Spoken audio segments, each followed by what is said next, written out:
What's going on, guys? Sorry I haven't been making any videos lately. I've just been tied up with the work over here. So actually, that's actually why I'm doing this now. These lease roads out here in West Texas like to tear our trucks up. Uh, that includes the shocks. So today we're going to be doing a replacement shocks on my Ford F-250 here, and then later I should be doing it on the F-350. Slightly different, but also it's kind of the same procedure.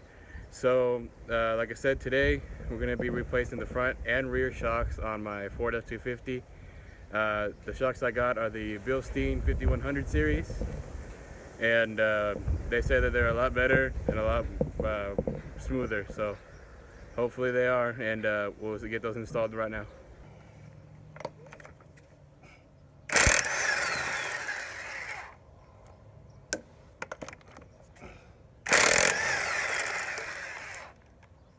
Alright, now that we got our lug nuts off, now we can take off the wheel and then start taking off the shock.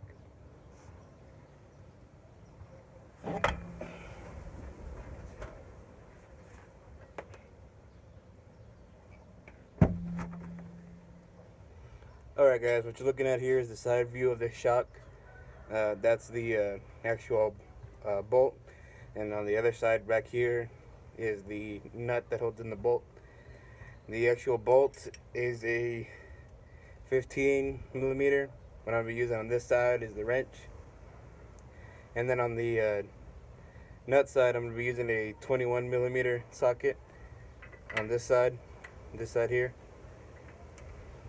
and we're going to loosen that, and then we're going to move to the top one.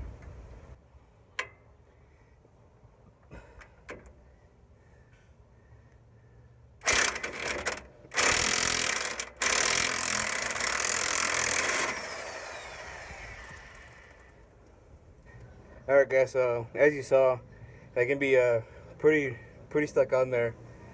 So I had to use my impact gun there. Now that got broke loose, I can just do a regular ratchet and take it off.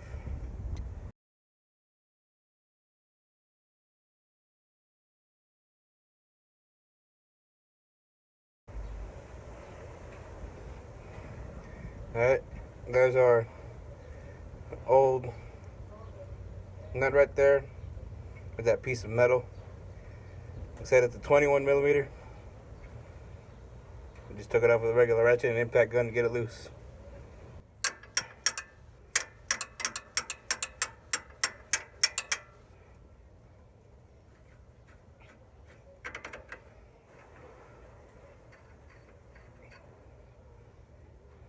Alright, there's our bolt. Might be a little stuck in there, so I might have to put a screwdriver on the other end over here and hit it back through the hole. But I just had to wiggle it out. There it is. Alright guys, so now for this top one, this nut up here, it is a 18 millimeter. So now I'm going to take it off with the 18 millimeter socket and a breaker bar.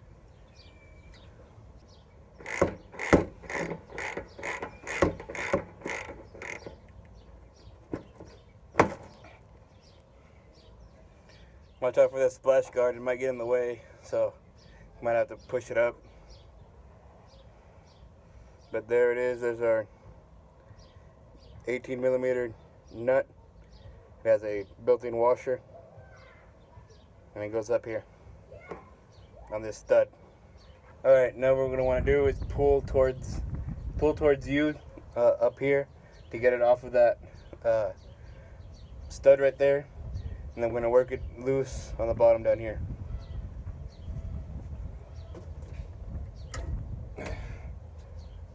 So, that was a little bit too easy. I wonder how bad this was going to be. And then you should just be able to wiggle it back and forth, and there you go.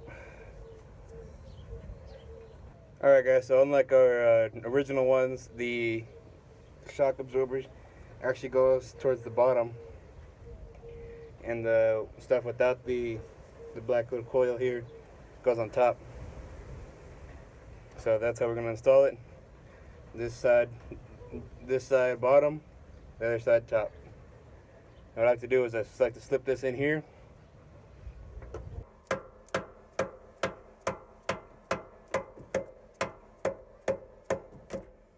For future reference, I want to grease those little those rubber inserts on the shock. Might help it go in easier. What I did, it was just took a big old pry bar and try to bend those this bracket here out, because it was a little bit bent in from the previous shock. That's why it was so easy to take out, because it twisted and whatnot. But since this shock has new rubber grommets in it, it was pretty much of a pain to get in there. So I had to bend those out a little bit, and now fit really snug in there. So probably some grease probably help it slide in there a little bit easier. That's just for future reference, if yours are like mine. So now we're just gonna press down on this. It's gonna be pretty hard because these are gas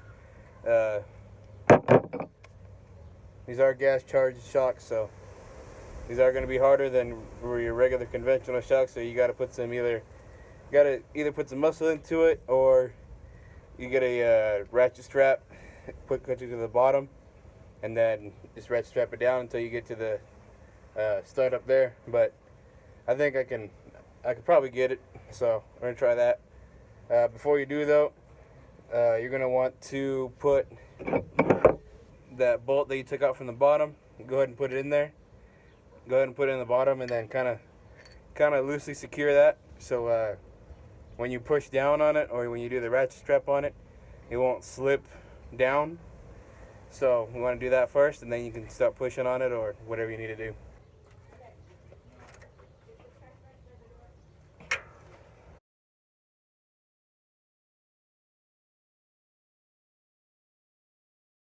Alright guys, so we got that top one done.